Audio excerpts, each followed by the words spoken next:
Namaste everyone. So today we are going to learn about two very good asanas which are going to give you a relief from your periods pain. So girls who are suffering from a lot of pain during periods can perform this postures.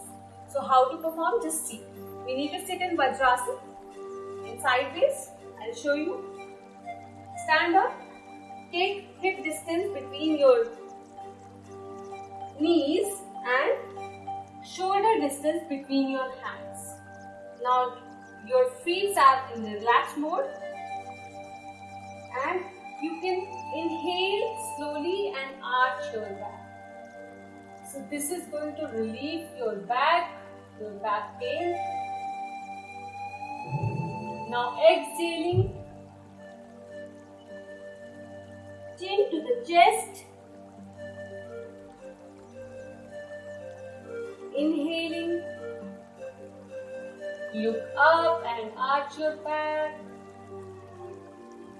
Exhaling, look down, chin to the chest.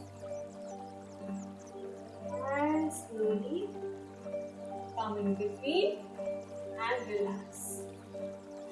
So this was all about cat and cow pose. It is going to give you a very good relief from your back pain. So we are always having the back pain during periods. So this is going to release all the pain and it will go away from your body.